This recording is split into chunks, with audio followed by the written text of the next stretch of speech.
దేవుడి స్తోత్రం కలుగును గాక.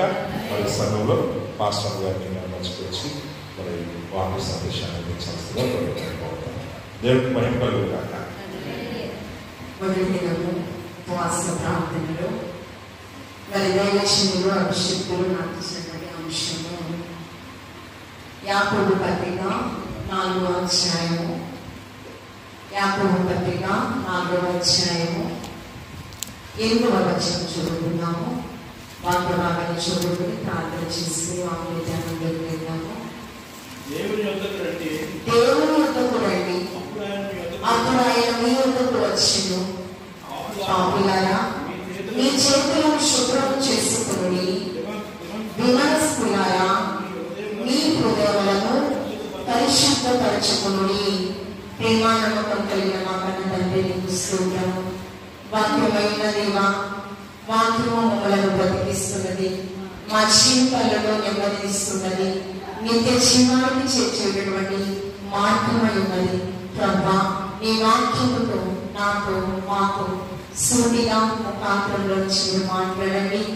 ఆయాసకరమైన క్రియలన్నీ కూడా విసర్జించి నేను అంటూ కట్టబడిన స్థితిని స్వార్థ సేవా సంఘంలో సమయంలో సద్వినియోగపరుచుకొని నీ సన్నిధానంలో నిలబడిన ప్రతి ఒక్కరికి ప్రభా, నీ రాకడ కొరకు, నీ రాజ్య స్థాపన కొరకు ప్రయాసం పడే వరుసలో నన్ను మమ్మల్ందరినీ ఆయుధపరచమని క్రీస్తు పరిశుద్ధ నామములో అడిగి వేడుకొని ప్రార్థించుచున్నాము తండ్రి. ఆమేన్. యేసుక్రీస్తు ప్రభువు యొక్క సహోదరుడు రాసినటువంటి పత్రిక చదవనటువంటి వాక్య భాగంలో 5 అంశాలు ఉన్నాయి. దేవుని యొద్దకు రండి, మొదటి అంశము. దేవుని యొద్దకు రండి. యేసుక్రీస్తు ప్రభువు 3.5 సంవత్సరాల సువార్త పరిచర్యలో ఆయన సువార్త ప్రకటించినప్పుడు అనేకమైన అద్భుతాలు, ఆశ్చర్య కార్యాలు ఆయన చేశారు. అంతేకాకుండా శరీర సంబంధమైన ఆశీర్వాదాలే కాదు, క్షయమైన ఆశీర్వాదాలే కాదు, మరణాన్ని జయించి తిరుగులేచుట యేసుక్రీస్తు ప్రభువు పునరుద్ధానానికి సాదృశ్యంగా లాజరును 4 దినాలు పార్థివదేహం సమాధిలో ఉంటే చనిపోయిన లాజరును కూడా మరలా బ్రతికించారు. అంటే మరణంపై అధికారము ఉన్నదని ఆయన చూపించాడు. పరలోకాధికారి క్రీస్తు. జన సమూహము ఆయనను వెంబడించింది, కానీ కొంతమంది వెనుకకు మరలిన పరిస్థితి అంట. అంటే కొంతమంది వెనుకకు తిరిగిన వారు ఎందుకు వచ్చారంటే క్షయమైన ఆశీర్వాదాలు కొరకు వచ్చారు. దేని కొరకు వచ్చారంటే జన సమూహం వచ్చింది. ఒక వాక్యము 10 మంది కుష్టి వ్యాధిగ్రస్తులు ఉంటే 10 మంది కుష్టి వ్యాధిగ్రస్తులు వచ్చారు, 10 మంది స్వస్థతలు పొందుకున్నారు. కానీ ఒక కుష్టి వ్యాధిగ్రస్తుడే యేసుక్రీస్తు ప్రభువు కృతజ్ఞత చెల్లించారు. అంటే అందరూ దేనికి వచ్చారు? 10 మంది వెనుకకు వెడలిన పరిస్థితిలో వారు ఎలా ఉన్నారంటే క్షయమైన ఈవుల కొరకు వచ్చి అవి పొందుకుని మరలా వెళ్ళిపోయారు. కానీ కొంతమంది యేసుక్రీస్తు ప్రభువుని హత్తుకుని జీవించారు. ఆయన సహోదరులు ఆయన సువార్త ప్రకటించేటప్పుడు రోమా సైనికులు ఆయన సిలువకు అప్పచెప్పాలని శతవిధాల ప్రయత్నిస్తూ ఉన్నప్పుడు అనేక మంది సంగతి ఏమో కానీ ఈ యాకోబు గారు కూడా యేసుక్రీస్తు ప్రభువుని అప్పచెప్పడానికే ప్రయత్నించారు. కానీ ఆయన మరణాన్ని చెల్లించి తిరిగి లేచిన తరువాత మాత్రము లోక సంబంధమైన స్నేహము దేవుని దృష్టికి వెరితనం అంటూ ఉన్నాడు.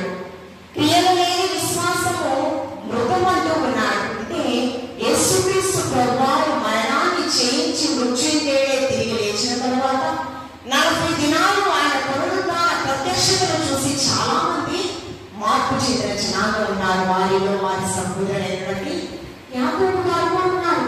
అందుకని చూడండి, యోహాను సువార్త 4వ అధ్యాయము తండ్రి చేత నాకు అనుగ్రహింపబడిన వారులారా, చూడండి, తండ్రి చేత నాకు అనుగ్రహింపబడిన వారు మాత్రమే నా యొద్దకు వస్తారంట. యోహాను సువార్త 6వ అధ్యాయం 38వ వచనం.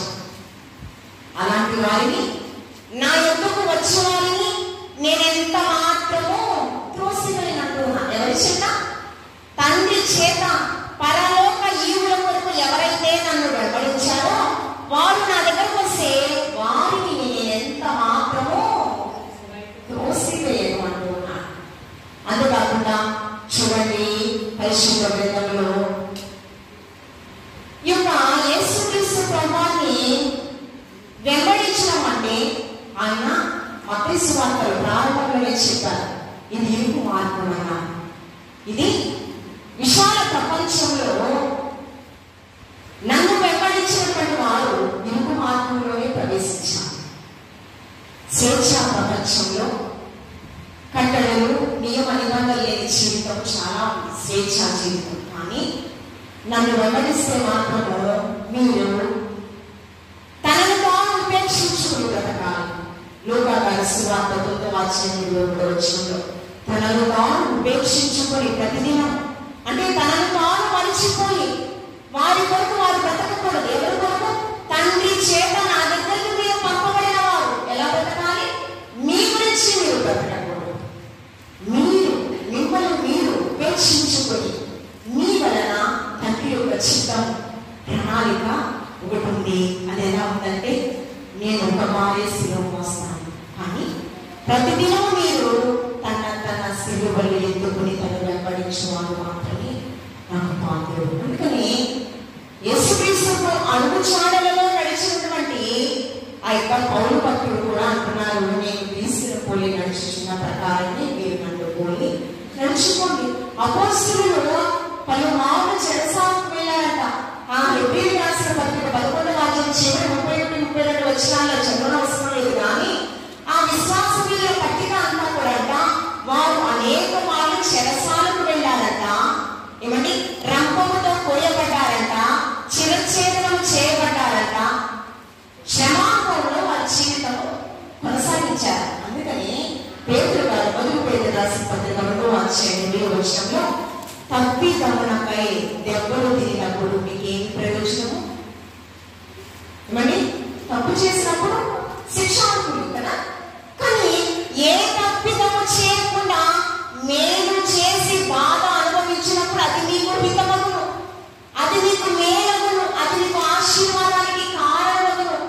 యేసుక్రీస్తు ప్రభువు కూడా మన కొరకు ఆయన శ్రమలు అనుభవించి సిలువ వేయబడి చనిపోయి సమాధి చేయబడి మృత్యుంజయుడై తిరిగి లేచారు. యేసుక్రీస్తు ప్రభువు అడుగు చాడలలో మనం నడుచున్నట్లు ఆయన మనకి మాదిరి ఉంచిపోయినని పౌలు పేతురు గారు అయితే పత్రికలలో 1 పేతురు రాసిన పత్రిక, క్రీస్తు అడుగు చాడలో మీరు నడవాలి. అందుకని చాలా మంది దేవుణ్ణి విడిచిపెట్టి వెళ్ళిపోతున్నారు.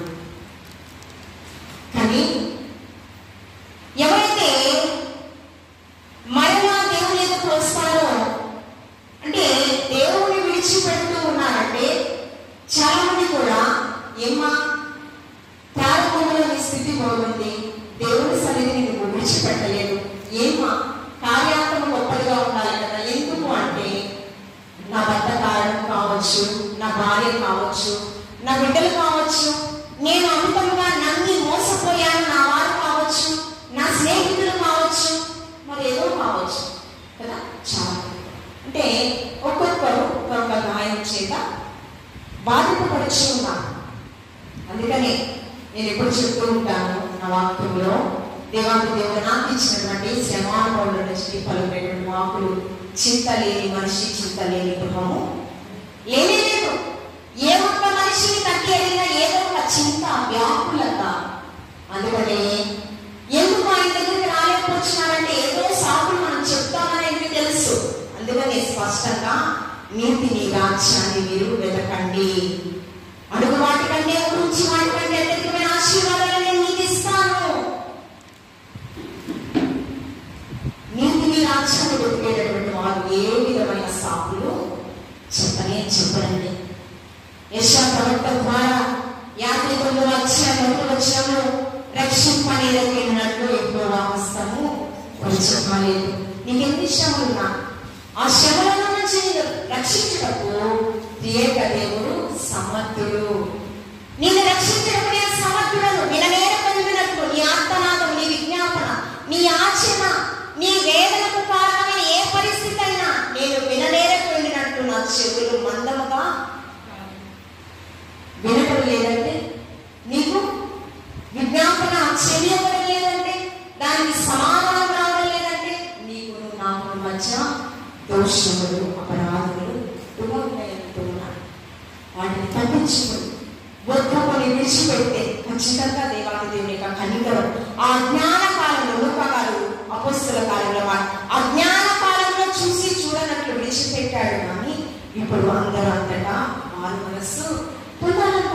అందుకని మత్తయి గారి సువార్తలలో 11వ అధ్యాయంలో ప్రయాసపడి భారము మోసములుచున్న సమస్త జీవులారా నా యొద్దకు రండి, నేను మీకు ఏ ప్రయాసతో ఏ వ్యాకులతతో నీ గుండు బరువెక్కిపోయిందో ఆ వ్యాకులతనంతా కూడా తీసివేసి నిరాశ నిస్పృహల మధ్య నువ్వు బ్రతుకుతూ ఉన్నావా, నీకు సమాధానాన్ని నేను దయచేస్తాను అంటూ ఉన్నాడు. ప్రయాసలతో నిండిన నీ జీవితంలో శాంతి, సమాధానము, నెమ్మది కలిగిన జీవితం. పేతురు పత్రికలో మనం నెమ్మదిగా బ్రతకాలంట, సుఖముగా, సౌఖ్యంగా, మాన్యంగా బ్రతకాలి అంటే రాజుల కొరకు, అధికారుల కొరకు మనం ప్రార్థించాలంట.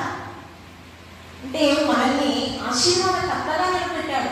లోకం నుంచి మనల్ని వేరుపరుచుకున్నాడు. క్రీస్తు పరిశుద్ధ రక్తం చేత మనల్ని సంపాదించుకున్నాడు.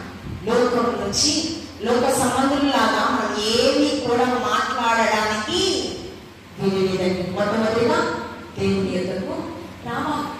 రెండవదిగా అప్పుడు ఆయన మీ యొద్దకు వచ్చినప్పుడు మనకి ఏమిస్తాడు? పీకనాకాలు అంటూ ఉన్నాడు. ఆయన భయంకరమైన శ్రమానుభవంలో కుటుంబస్తులు విడిచిపెట్టారు, అన్నదమ్ములు విడిచిపెట్టారు, ఆప్తులు, స్నేహితులు అందరూ.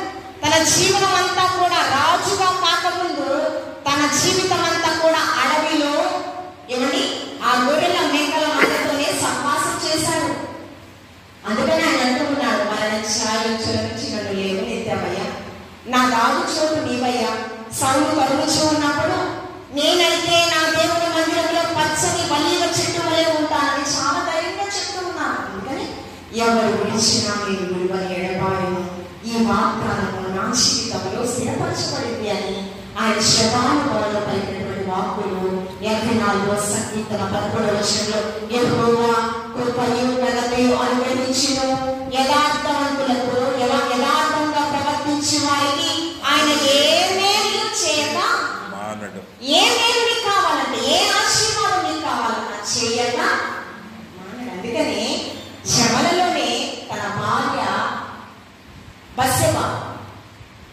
బస్సెబాని వివాహం చేసుకున్న తర్వాత ఆమెను కూడా అందరూ అవమానపరిచారు, నిందించారు, హేళన చేశారు కదా.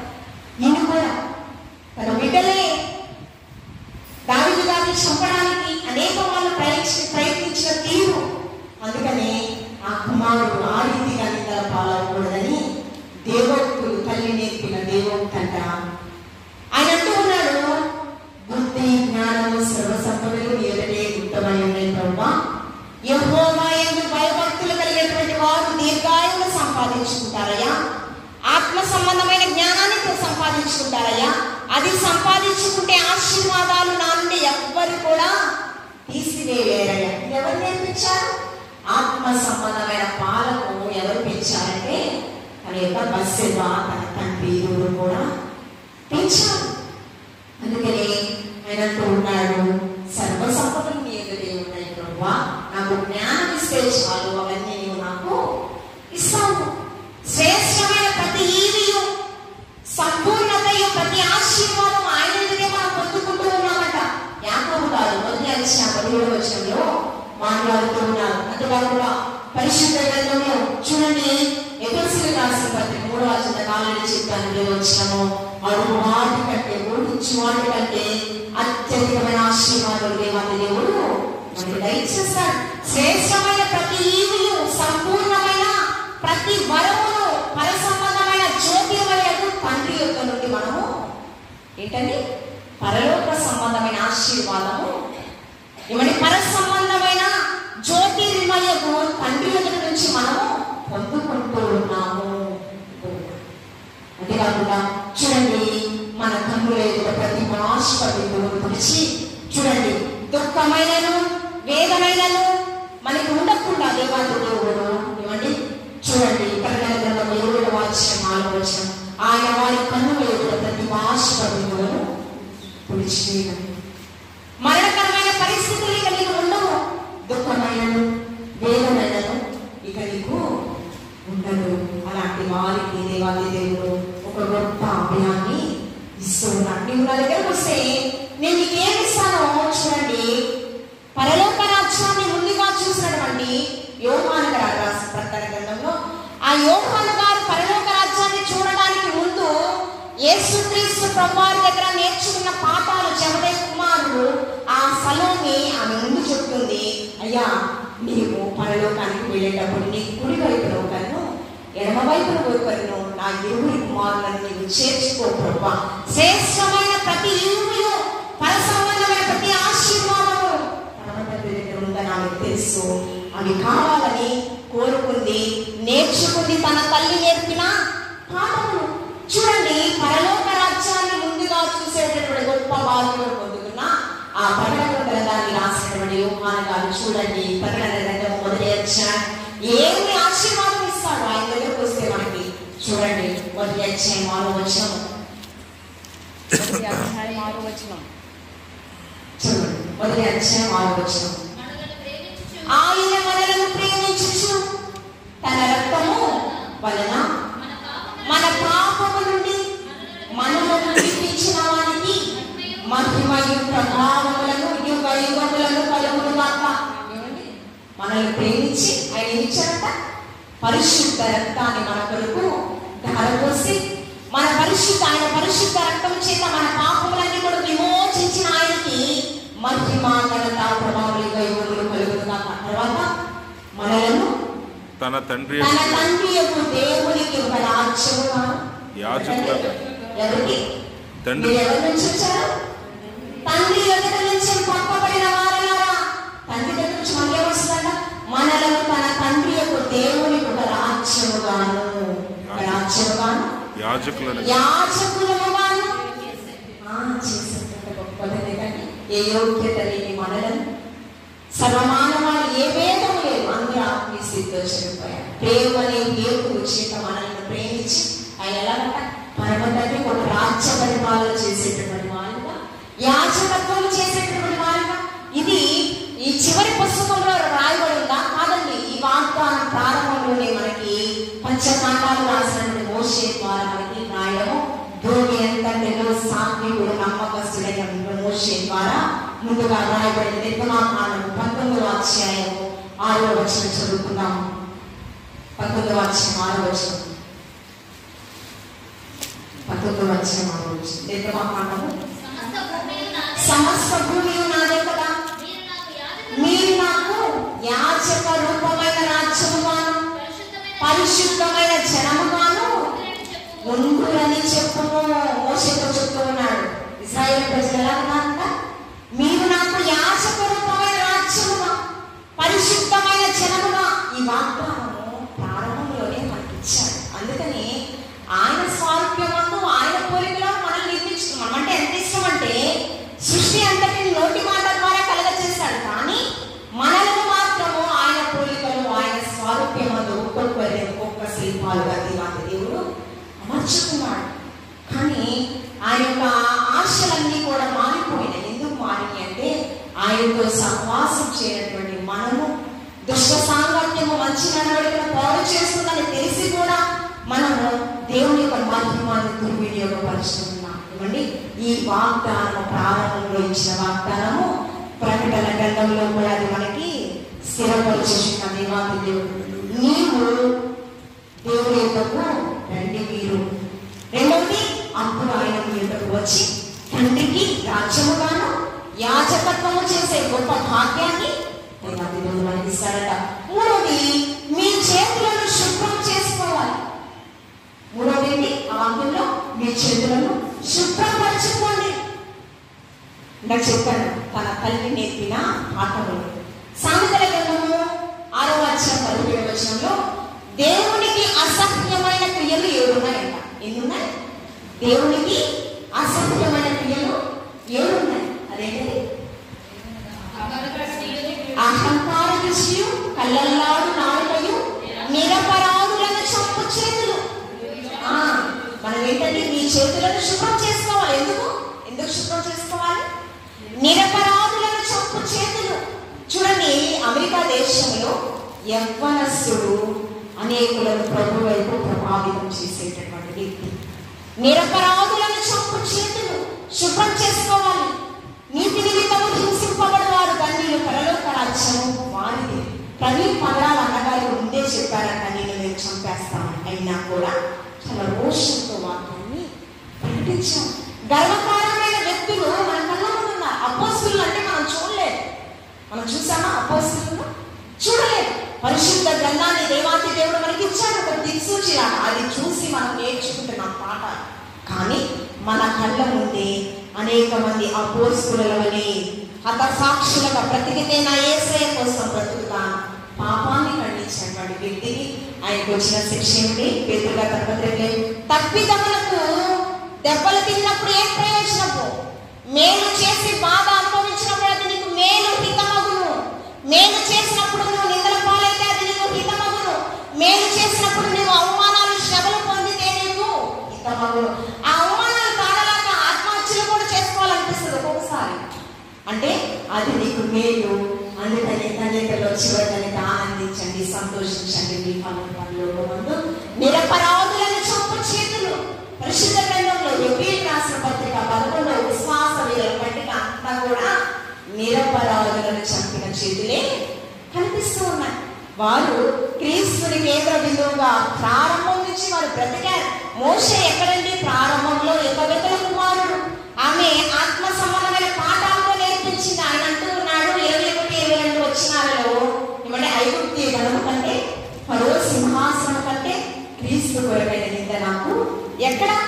ప్రారంభంలో ఉన్న మోషే ఎక్కడ మాట్లాడుతున్నాడు? క్రీస్తు కొరకైన నిరీక్షణగా ప్రారంభం నుంచి బ్రతికేలా ఎవరు వచ్చారు? మోషే దేవుడికి కావాలి, సాతానికి కావాలి. అవును కదా? నేను మొన్నే పోస్తున్న దైవజనుల నుంచి మాట వినపడినట్టు ఎంత ఆనందం అనిపించిందంటే, మోషే తల్లి గర్భంలో పిండముగా రూపింపబడక మునిపే మనలందరినీ ప్రతిష్ఠించుకున్నాం. అలాగే మోషే దేవుడికి కావాలంట, అపవాదికి కావాలంట. ఎక్కడి నుంచి మోషేని వెంటాడుతూ ఉన్నాడంటే తల్లి గర్భంలో ఉంటున్న దగ్గర నుంచి వెంటాడాడంట. రమేష్ మాస్టర్ పోషన్ మినిస్ట్రీస్ ఏలూరు రమేష్ మాస్టర్ వాక్యం చెప్తున్నారు. అబ్రహాం పాస్టర్ కూడా మంచి, అది ఏదో తప్పు బూతులాగా కనిపిస్తున్నాయి అమ్మా, మంచి మాటలు అని వాక్యాలు చెప్తున్నప్పుడు మీరు విన్నప్పుడు, మొన్న కూడా ఛాయ్ చేయలేదు మాస్టర్ గారు, ఆమె కూడా ఆమె మాట విన్నప్పుడు అంట, ఒక గర్భం నుంచి ఒక తల్లి 10 మంది సంతానం కంటే ఎక్కువ బిడ్డలని కనొచ్చు. కానీ ఆ బిడ్డల్ని కన్నీ పెంచడానికి మరణ పర్యాంత వరకు ఆ బిడ్డల కోసం అహర్నిశలు ఆలోచన చేస్తూ ఉంటారంట. కానీ 10 మంది బిడ్డలంట తల్లిదండ్రులు చూసుకోలేరంట. ఏంటండి? 10 మంది బిడ్డలను కన్నీ పెంచే శక్తిని, సామర్థ్యాన్ని, అహర్నిశలు వారి గురించి ఆలోచన శక్తిని దేవాదేవుడు ఇచ్చాడు. కానీ ఆ తల్లిదండ్రులను చూసే శక్తి, సామర్థ్యం బిడ్డలకైతే. అందుకనే ఓల్డ్ ఏజ్ హోమ్స్ కొన్ని నిజంగా ఈ దినాల్లో, కడవరి దినాల్లో రోషంతో వాక్యం ఉన్నది ఉన్నట్టు చెప్పే దైవజనులు కొంతమంది ఉన్నారు. అలాంటి వాక్యాలు చాలా చక్కగా వినుటకు వేగిరపడాలి, మాట్లాడుటకు నిదానించేవారుగా ఉండాలి. చూడండి, మీ చేతులను శుభ్రం చేసుకోవాలి. అందుకని దావీదు గారి చేతులు రక్తంతో తడిచాయని నీవు మందిరాన్ని కట్టుకోయ్యా, నీ హృదయవాంఛ నీ కుమారుడైన సలోమానుతో నేను నెరవేరుస్తాను అన్నాడు. చూడండి, పరమగీతములో షూలమితి మాట్లాడుతుంది. పరమగీతంలో 5వ వచనము చూడండి, నా ప్రియునికి తలుపు తీయలేదని నా చేతుల నుండి, నా వేళ్ల నుండి జటామాంసి గడియల మీద స్వరించెను. ఏంటంటే షూలమితి మాట్లాడుతుంది ప్రియుడైన యేసుక్రీస్తు ప్రభువారు. ఆయన వచ్చాడంట, తలుపు వద్ద నిలిచున్నాడంట. మనం ఉదయం అనే తలుపు వద్ద తలుపు తీయాలని ఆతృతలో ఎదురు చూస్తుందంట. ఆతృతలో ఏమైందండి? జటామాంసం అత్తరంట ఎక్కడ పడిపోయిందంట? గడియల మీద. తన చేతులు ఎలా ఉన్నాయంట? ఆతృత పడ్డాయంట. దేవుని తన హృదయంలోనికి ఆహ్వానించాలని ఆతృత పడ్డ చేతులు అంట. అలాంటి చేతులు మనం ఉండాలి. మన హృదయమే దేవుని యొక్క ఆలమై ఉండాలని దేవాది దేవుడు ఎంతగానో ఆశపడుచు ఉన్నాడు. యోబు భక్తుడు విశ్వాసపరుడు 4:3 అనేకులకు నీవు బుద్ధి నేర్పించిన వాడవు, బలహీనమైన చేతులను బలపరిచెదవు. ఏమంటూ ఉన్నాడు? విశ్వాస పరీక్షలో విజయాన్ని పొందాడు. ఊజు దేశంలో భక్తిపరుడు, పరలోక రాజ్యంలో యేసుని కర్మ తండ్రితో ఒక సవాలు ఇస్తున్నటువంటి అపవాదితో సూటిగా మాట్లాడి ఎన్ని పరీక్షలైనా పెట్టుకో, నా యోగుకి విశ్వాస పరీక్షలు దేవుని నుంచి ఆశీర్వాదాన్ని పొందుకోవాలా, కీడు అనుభవించడానికి ఏమాత్రం నేను తగని వాడనా అంటూ ఉన్నాడు. సమస్తాన్ని కోల్పోయాడు. అయినా అయినట్టు ఉన్నాడు. ఎదుటి బలహీనులను బలపరిచే చేతులంట ఆయన చేతులు. అందుకని మన బలహీనతలన్నీ కూడా ఆ సిలువలో చేతులలో మేకులు దిగబొట్టించుకున్నాడు. మన బలహీనతలతో కూడినటువంటి ప్రతి పాపాన్ని ఆ సిలువలో ఆయన మోసాడు. ఆయన అంతేకాకుండా చూడండి, సడలని చేతులను బలపరిచేవాడు, త్రొట్టిళ్ళ యొక్క మోకాళ్ళను స్థిరపరిచేవాడని యెషయా ప్రవక్త ద్వారా మనల్ని హెచ్చరిస్తూ ఉన్నాడు. విలాప వాక్యములు 2:19 విలాప వాక్యములు 2:19 నీవు లేచి రేయి మొదటి చామున మొదలుపెట్టుము, నీళ్లు కుమ్మరించుము, ఆ నీటితో ప్రభు సన్నిధిని నీ హృదయములను కుమ్మరించుము, నీ పసిపిల్లల ప్రాణము కొరకు నీ చేతులు ఆయన పట్టు. దేనికండి? పసిపిల్లల ప్రాణాలు. నీవు 9 మాసాలు మోసి కనిపించిన నీ బిడ్డల ప్రాణాల కొరకు. ఈ యొక్క భూమి మీద మనకిచ్చిన ఆయుష్కాల పరిమితి 70 లేక అది అయితే 80 సంవత్సరాలు. అన్ని సంవత్సరాలు బ్రతికినా కూడా పరలోక రాజ్యంలో పౌరసత్వాన్ని సంపాదించకపోతే వ్యర్థం. ఈ భూమి మీద నా బిడ్డ, నా కుమారుడు, నా కుమార్తె, నేను కావచ్చు, నా కుటుంబం ఎవరైనా ఎక్కువ సంవత్సరాలు బ్రతికినా పరలోక రాజ్యాన్ని చేరతాము అనేటువంటి నిరీక్షణలో మనం బ్రతకాలి. అలా మన బిడ్డల్ని పెంచాలి. మనము దేవుని సన్నిధిని దూరం చేసే ఏదైనా కూడా నీకు విరోధముగా ఏ ఆయుధము వర్ధిల్లదు అంటూ ఉన్నాడు ఆయన. దాన్ని దాటుకుని వెళ్ళిపోవాలి. ముందుకు ఆశీర్వాదాన్ని ఆటంకపరచడానికి మోషే కూడా ఎన్ని ఆటంకాలు వచ్చినాయండి? ఎన్ని ఆటంకాలు వచ్చినాయి? మోషే మహాజ్ఞానవంతుడు. అంతటి వ్యక్తికి సవాళ్ళతో ఎన్నో వచ్చినాయి. మరి మనం ఎన్నిటిని తాడుకుని వెళ్ళాలి. మీ చేతులను శుభ్రం చేసుకోవాలి. మన బిడ్డల యొక్క ప్రాణం. అందుకని తిమోతి గారు మొదటి తిమోతి రాసిన పత్రిక, అపోస్తలుడైన పౌలు గారు మొదటి తిమోతి రాసిన పత్రిక 2:1 మనం ఎలాగంట పవిత్రమైన చేతులెత్తి ప్రార్థన చేయాలి. ఎలా చేయాలి? చేతులతో స్తుతులు చెల్లిస్తాము. చేతులతో ఏమండి స్తుతి చేయక యథార్థవంతులకు శోభస్కరం అని ఎంతో మనోహరమైన కీర్తనకారుడు మాట్లాడుతూ ఉన్నాడు. మనం ఎలా స్తుతిస్తున్నాము అనేది దేవుడికి కావాలి. పెదవులతో స్తుతిస్తూ ఉన్నామా? హృదయపూర్వక అర్పణ కావాలా? ఏమండి మనం ఎలాగా దేవుణ్ణి ఆరాధన చేస్తున్నాం, విజ్ఞాపన చేస్తున్నాం. నిజముగా మొరపెట్టు వారికి ఆయన అతి సమీపంగా ఉంటాడంట. నీ చేతులు ఎలా ఉండాలంట? పవిత్రమైన చేతులు ఎత్తి నీవు ప్రార్థన చేయాలి. మూడవది ఏం చేయాలి?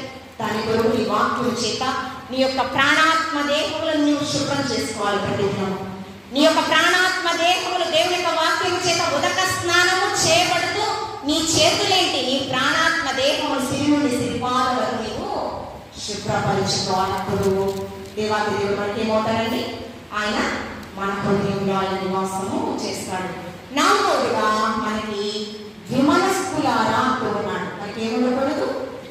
విమనస్సు. 2 తలంపులు, 2 నాలుకలు, 2 మనస్తత్వాలు, 2 ఆలోచనలు, 2 మాటలు ఉండే అవిశ్వాసిగా ఉండు, లేకపోతే విశ్వాసిగా ఉండు. అందుకని ప్రకటన గ్రంథంలో ఉంటే చల్లగానైనా ఉండు, వెచ్చగానైనా ఉండు, నువ్వు వెచ్చని నీకున్నట్లయితే ఏమంటే ప్రకటన గ్రంథం 3:16 మోము మీద ముందు వేయని ఉద్దేశించి తిని అంటూ ఉన్నాడు. మనకి జ్వరం బాగా వస్తే తెలిసిపోతే వెంటనే హాస్పిటల్కి వెళ్తాం. నువ్వు వెచ్చని జ్వరం అంటే ఖచ్చితంగా టెస్ట్ చేయాలి అంటారు. చాలా ప్రమాదకరం. నాకు ఒకసారి వచ్చింది. అవి సాఫీకి వారికి బాగోలేదు.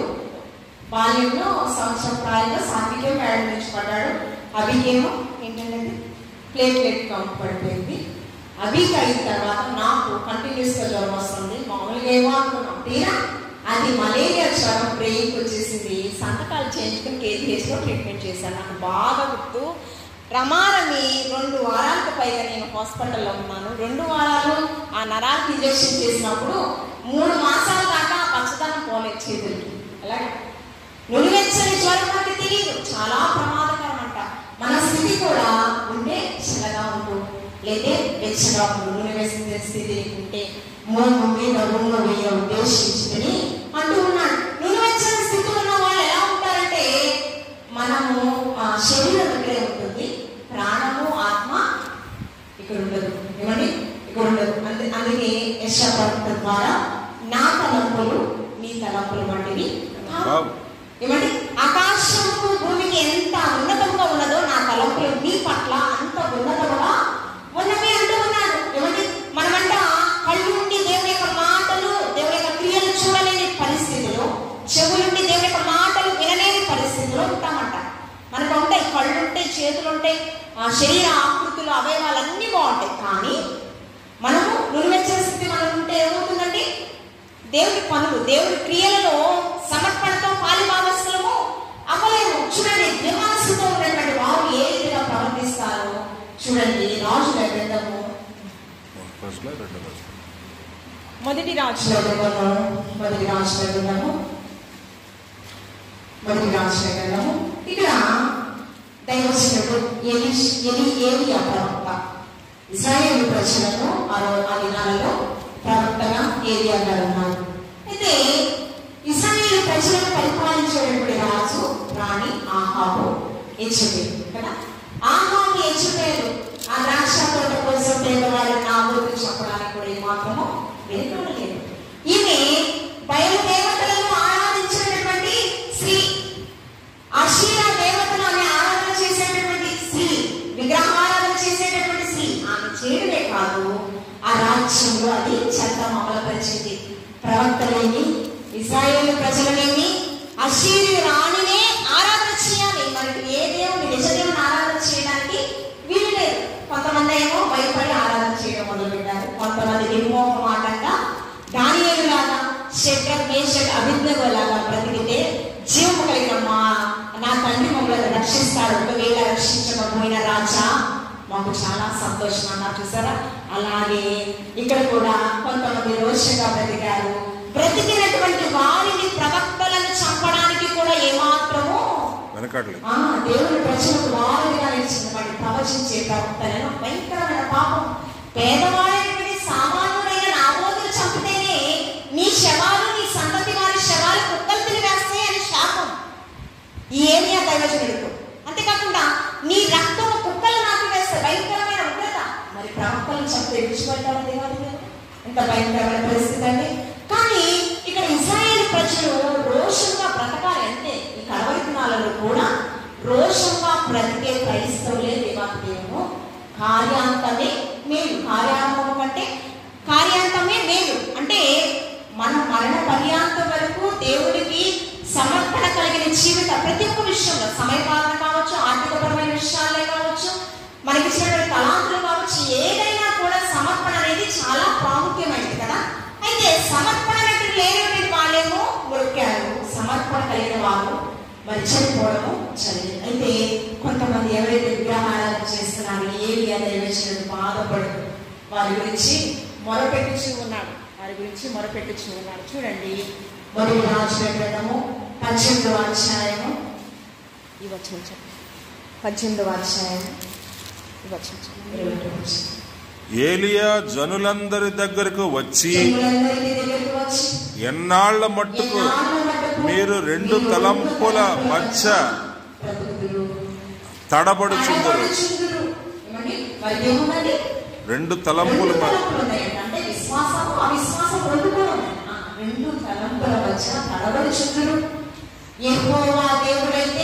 ఆయన అనుసరించు, బయలుదేవుడు వారిని అనుసరించు ప్రకటన చేయగా వారు ఏ తలంపులు 2 తలంపుల మధ్య వారు బ్రతుకుతున్నారట. అప్పుడు ఒక రాజు రాణికి ఒక ఛాలెంజ్ ఏంటంటే, మాకు ఈ యొక్క బయలుదేవతను ఆరాధించేటువంటి వ్యక్తులకేమో ఒక ఎడ్లనివ్వండి, మాకు ఒక ఎడ్లనివ్వండి,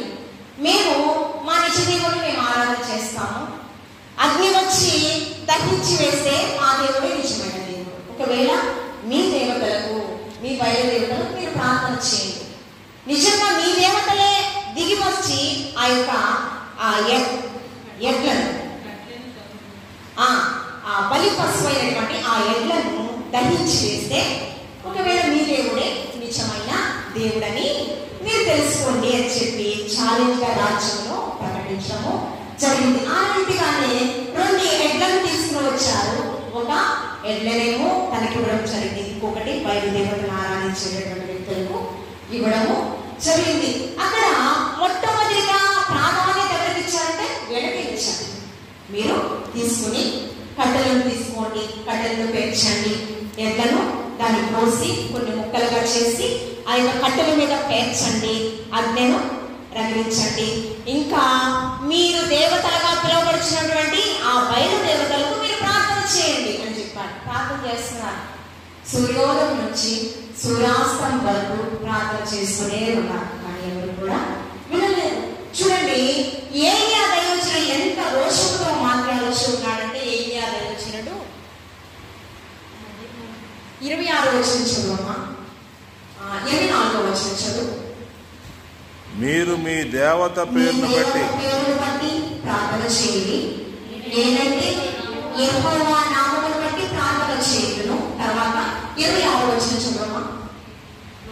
వారు తమకు ఇవ్వబడిన ఎద్దును తీసుకుని సిద్ధం చేసి ఉదయం మొదలుకొని మధ్యాహ్నం వరకు బయట మా ప్రార్థన వినమని బయలు పేరు పెట్టి ప్రార్థన చేసి, కానీ ఒక మాట ప్రత్యుత్తరము ఇయ్యలేదు. అంతేకాకుండా చూడండి, వారి శరీరాన్ని పెద్ద కేకలు వేస్తూ వారి శరీరాన్ని కూడా రక్తం వచ్చేలా గాయపరుచుకుంటూ ఉన్నారండి. 28వ వచనం చూడండి, 28వ వచనం. వారు మరి గట్టిగా కేకలు వేయచ్చు రక్తము కాలు పట్టుకు తమ మర్యాద చొప్పున కత్తులతోనూ ఆ శస్త్రములతోనూ తమ దేహములను కోసుకుని ఉంది. అయినా కూడా వారి శరీరం ఎంత గాయపరుచుకున్నా కూడా ఆ బయలు దేవతలు రాలేదు. ఇప్పుడు ఏలియా దైవజనుడి యొక్క సమయం వచ్చింది. చూడండి, అతడు 12 రాళ్లను తీసుకున్నాడు.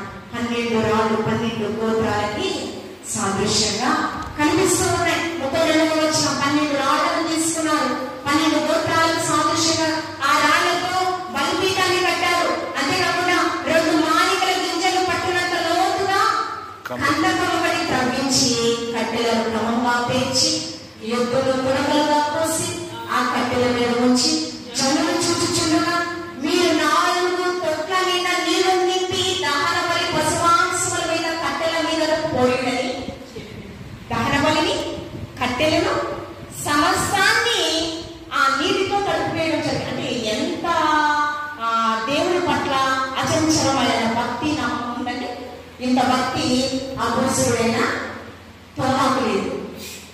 నేను చనిపోయి తిరిగి లేస్తానని తోమాకు చెప్పిన తోమా విశ్వసించలేదు. ఆయన గాయాలను తాకితేనే నేను విశ్వసిస్తూ ఉన్నాను. గాయాలను తాకు తోమా, కానీ చూచి నమ్మిన వారి కంటే చూడక నమ్మిన వారి ధన్యులు తోమా. ఇక్కడ ఇశ్రాయేలు ప్రజలు ఆకాశం నుంచి మన్నాను పంపించాడు దేవాది దేవుడు. ఎర్ర సముద్రాన్ని ఆనంద నేలగా చేశాడు. 40 సంవత్సరాలు వెళ్ళాక అన్నయ్య ప్రసన్న ప్రాంతంలో ఎన్నో అద్భుతాలంట. 40 సంవత్సరాలు చెప్పులు అరగలేదు, వస్త్రములు మాయలేదు, ఆహారం పొదుగా లేదు, ఆనంద నేలగా చేశాడు. ఎన్నో అద్భుతాలు వారు చూసినా కూడా, కానీ క్షయమైన ఆకలి దొప్పలతో మమ్మలను చంపడానికి అరణ్య మార్గంలో తీసుకుని వచ్చావా మోషే అని స్వనగడానికి కారణము వారు 40 సంవత్సరాలు పరీక్ష పడింది. ఇక్కడ దేవుని ఎడల ఎంత భక్తి అంటే, ఎంత సమర్పణ అంటే, ఎంత నమ్మకం అంటే చూడండి, ఆ కింద వచనాలలో తడిపేశాడు. తర్వాత చూడండి, ప్రార్థన చేస్తూ ఉన్నాడు. చూడండి, అబ్రహాము దేవుడు 36వ వచనం, యెహోవా అబ్రహాము ఇస్సాకు ఇశ్రాయేలు దేవా ఇశ్రాయేలు వద్ద నీవు దేవుడవై ఉన్నావనియు నేను నీ సేవకుడనై ఉన్నాననియు ఈ కార్యములన్నీ నీ సెలవు చేత చేసిననియు ఈ దినము కనపరచుము. యెహోవా నా ప్రార్థన ఆలకించుము. ఇశ్రాయేలు ప్రజలకు చేసిన కార్యములు నేను మరలా చేయి ప్రభువా, వారు నీ సూచన క్రియ చూసి నీ ఎంత విశ్వసిస్తారని ప్రార్థన చేస్తూ ఉన్నారు. ప్రార్థన ఆలకించువాడా, చూడండి, ప్రార్థన చేసి చూడండి 31వ వచనం. అతడు ఇలాగూ ప్రార్థన చేయుచుండగా యెహోవా నీ ఆకాశం నుండి దిగి దహనబలి పశువులను కట్టెలను రాళ్లను బుగ్గిని దహించి కందకమయున్న నీళ్లను ఆరిపోచేసెను. అంతటా జనులందరూ దాన్ని చూసి సాగిలపడి యెహోవాయే దేవుడని కేకలు వేశారు. మన జీవితాలలో దేవాది దేవుడు అనేకమైన ఆశీర్వాదాలు చూపుతూ ఉన్నాడు. ఏ యోగ్యత లేదు, మనకి క్షేమాన్ని ఇస్తూ ఉన్నాడు. మన ప్రాణం సజీవులతో ఉన్నాడు. దేవుని కృప. కోవిడ్లో మహా జ్ఞానవంతులు సమర్పణ జీవితంతో జీవించినటువంటి వారే దేవుని సన్నిధిలో గుర్తించారు. కానీ గొప్పవారు కాదు, గనులము కాదు, ఉచితమైన కృప వలన సజీవులతో ఉన్నాం. మనము విమనస్సులో ఉన్నామా? 2 మాటలు, 2 తలంపులు, 2 ఆలోచనలు, 2 క్రియలతో ఉన్నామా? ఏ రీతిగా బ్రతుకుతున్నాము? పరిశుద్ధ ఆలయంలో ఎలా బ్రతుకుతున్నామో, ఎలా ఉన్నామో ఆ సమయంలో ఆ రీతిగానే బయట కూడా ఉండాలని ఆయన ఆశపడుచున్నాడు. విమనస్సు మనలో ఉంటే ఏమని అసహింపబడే స్థితి మనం కలుగుతామని. అంతేకాకుండా ఈ విమనస్సు అంటే అవిశ్వాసము 2వ మరణానికి చేరుకుంటారని ఇదే ప్రకటన గ్రంథంలో తెలియపరుస్తుంది. 2వ మరణానికి ఎవరు చేరుకుంటారంటే ప్రకటన గ్రంథము 7వ అధ్యాయము చూడండి 8వ వచనం. తిరిగి వారు అవిశ్వాసులను అసహ్యులను ఏమంటారండి? 2వ మరణానికి పాలుపరుస్తులు అంటారా అని మనం చిన్న నిగడ్డము సాదృశ్యము. ధనవంతులు కూడా 2వ నీకు ఒకటి కొదువుగా ఉంది, దాన్ని విడిచిపెట్టి నువ్వేమవుతావు? పరలోక రాజ్యాన్ని స్వతంత్రించుకుంటావు. ఒకటి కొదువుగా ఉన్న దాన్నే విడిచిపెట్టలేకపోయాడు. మరి మనం కడవరి దినాల్లో దేవుని యొక్క వాక్యం విరుగుగా ఉంది. రానున్న దినాలలో పరిశుద్ధ గ్రంథాలు కూడా కనుమరుగైపోతాయి. పరిశుద్ధ గ్రంథాలు నిజంగా ఎవరైతే దేవుని చేత అంటుకట్టబడిన స్థితిని కలిగి ఉంటారో నిజంగా దేవాది దేవుడు వారిని ఇహమందును పరమందును ఆశీర్వదిస్తారు. 5వదిగా చివరిగా మీ హృదయములను పరిశుద్ధపరచుకోండి. మీ హృదయములను పరిశుద్ధపరచుకోండి. ఇందాకే చెప్పాను ఆల్రెడీ. ఇదిగో నేను పలుకు వద్ద నిలిచినాను. చూడండి ప్రకటన గ్రంథం 3వ అధ్యాయం 20వ వచనం. ప్రకటన గ్రంథము 3వ అధ్యాయము 20వ వచనం.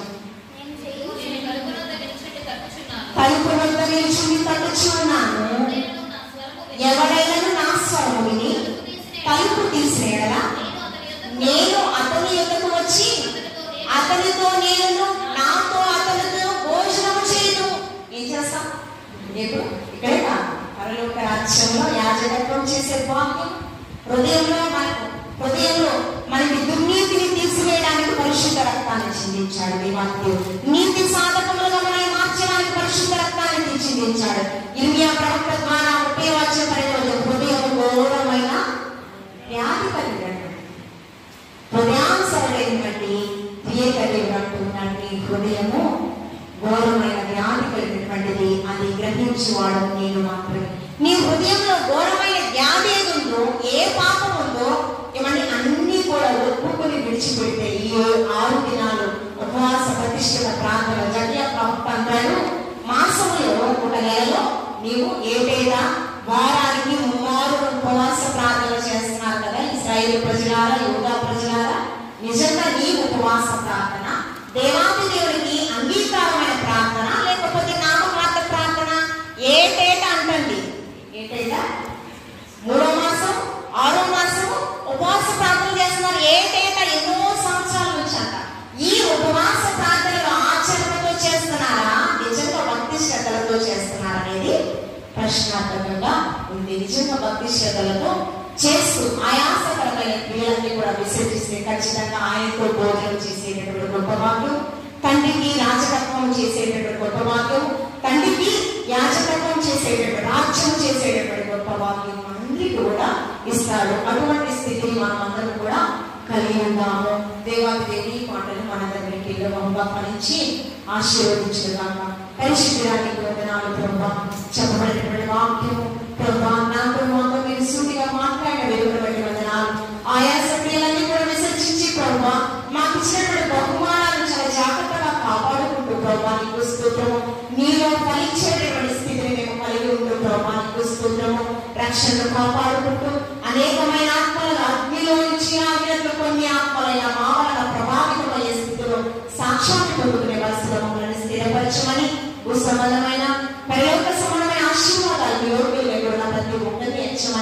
క్రీస్తు పరిశుద్ధ నామములో అడిగి వేడుకొని ప్రార్థించుచున్నాము తండ్రి. ఆమేన్. ఆమేన్. అవకాశం ఇచ్చినటువంటి అవశ్యకతలు తెలియజేస్తుంది.